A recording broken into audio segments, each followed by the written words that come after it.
ये जो असमिया भाषा है उसको अभी शास्त्रीय हुँ, हुँ। भाषा का दर्जा मिला। आपकी एक उस बड़ी भूमिका थी, हुँ, हुँ। उसको शास्त्रीय दर्जा मिले, इस बात का आपने प्रयास किया। हम देखते हैं कि जो भारतीय भाषाएँ हैं, अन्य भारतीय भाषाएँ, असमिया भी, असम में भी ऐसी खबरें कभी-कभार आ जाती हैं कि वहाँ हिंदी का विरोध अ, होता है। दक्षिण भारत में भी हिंदी का विरोध होता है। हुँ, लेकिन अंग्रेजी के साथ यह स्थिति नहीं है। हुँ, भारतीय भाषाएँ अंग्रेजी को अपना प्रतिस्पर्धी नहीं मानती हैं, लेकिन हिंदी को अपने प्रतिस्पर्धी के रूप में देखती हैं बहुत सारे राज्यों में। हुँ, हुँ। आप बतौर साहित्यकार, आप असम साहित्य सभा के भी अध्यक्ष रहे। वह कौन-सा प्रयास था? एक तो ये कि भारतीय भाषाओं को संरक्षित करने के लिए क्या किया जाना चाहिए?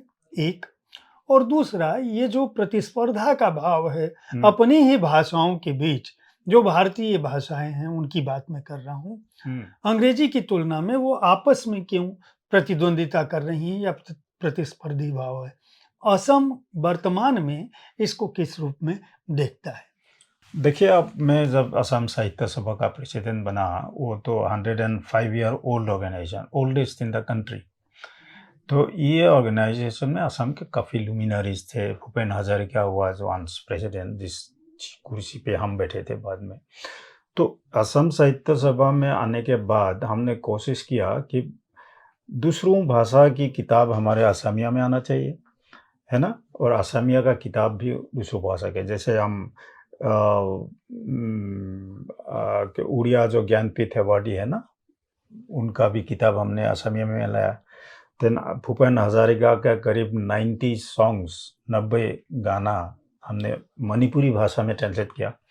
तो ये जो विभिन्न भाषा है इंडिया भारत में जितना भारतीय लैंग्वेजेस हैं, सब में मेरे ख्याल से एक्चुअली अनुवाद के हिसाब से, है ना? एक भाषा से वो दूसरा भाषा जाने से एक ब्रिज जैसा बन जाएगा। तभी तो एक्सचेंज होगा, कल्चरल एक्सचेंज। एक तो बात ये है। दूसरी बात जो आप अंग्रेजी या हिंदी या किसी कैसे ये जो बात पूछ रहे हैं आप, एक तो ऐसा है कि भाषा के ऊपर एक चीज़ बड़ी इम्पोर्टेंट बात है। देखिए, भाषा इज़ ओनली कम्युनिकेशन का टूल या व्हीकल नहीं है। भाषा के अंदर है एक कम्युनिटी का पूरा आइडेंटिटी है ना? भाषा के ऊपर है एक वो कम्युनिटी का पूरा ट्रेडिशन, देन उनका जो कल्चर है, संस्कृति है, सब कुछ है। तो इसलिए कोई भाषा इस दुनिया से ख़त्म ना हो, ये हम सबको देखना पड़ता है ना? तो इसलिए जैसे नॉर्थ ईस्ट में अभी कोई-कोई भाषा है, इतने कम आदमी बोलने लगा है, तो वो भाषा भी ख़त्म होने जा रहा है। तो मेरे ख़्याल से एक ऐसा होना चाहिए जैसे सभी पूरा विश्व में अभी एक वर्ल्ड में भी एक प्रॉब्लम आया हुआ है, जैसे इंटरनेट आने के बाद लोग सोचते थे कि ये काफ़ी डेमोक्रेटिक होंगे। सभी भाषाओं के लिए ये बड़ा एक अच्छा प्लेटफ़ॉर्म होगा, सभी ने अपने-अपने भाषा में लिखेंगे, एक यूनिफ़िकेशन होगा सबके बीच, है ना? लेकिन देखा गया है कि अभी इंटरनेट स्पेस उसके ऊपर सिर्फ़ 4-5 वर्ल्ड के बहुत बड़े भाषा ही कैप्चर कर लिया, जैसे अंग्रेज़ी हो, मैंडारिन हो या है ना? ये भाषा 3-4 ही है। तो इसके कारण अभी इवन ईस्टर्न यूरोपियन कंट्रीज़ का जितना जितना भाषा है ना, जैसे लाटविया हो, एस्टोनिया हो, उन लोग को भी डर लगा है कि हमारा भाषा इंटरनेट से अभी बिल्कुल स्लोली ख़त्म हो जाएगा, क्योंकि लोग अंग्रेज़ी देखने लग गया है ना? तो इन लोग वो देश वगैरह अपना-अपना सर्च इंजन खोलने जा रहे हैं, अपना ऐप्स से वो भाषा शेयर करने जा रहा है।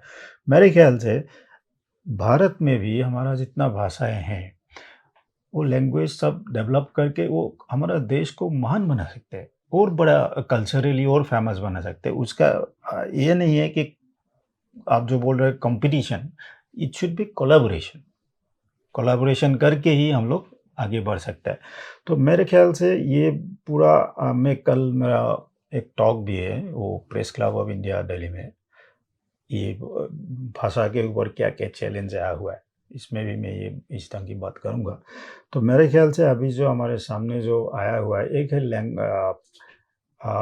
इकोनॉमिक्स ऑफ लैंग्वेज, वो हम लोग ध्यान से देखना चाहिए। इकोनॉमिक्स ऑफ लैंग्वेज का मतलब है कि भाषा के साथ अर्थनीति को हम कैसे जोड़ देंगे, है ना? अगर हम अपना संतान को अगर हम नहीं सिखाएँगे वो भाषा, जो जिस भाषा से वो इकोनॉमिक अपॉर्च्युनिटी मिल सकता है उनको, तब इनके लिए बड़ा मुश्किल हो जाता है कि वो एक भाषा में पढ़ के, जैसे कोई इंडियन भाषा में पढ़ के आया लेकिन अंग्रेज़ी नहीं ज़्यादा अच्छा नहीं जानने के कारण उनको नौकरी नहीं मिलेगा। इससे वो बाकी इंडियन लैंग्वेज में असर पड़ेगा, है ना? तो मेरे ख़्याल से इकोनॉमिक्स को लैंग्वेज के साथ जोड़ना चाहिए, इकोनॉमिक अपॉर्च्युनिटीज़ के साथ। तो इसलिए मैं सोचता हूँ कि अनुवाद जो है ना, ट्रांसलेशन विल बी द पूरा ब्रिज जैसा होगा भारतीय भाषाओं के ऊपर, साथ एक साथ।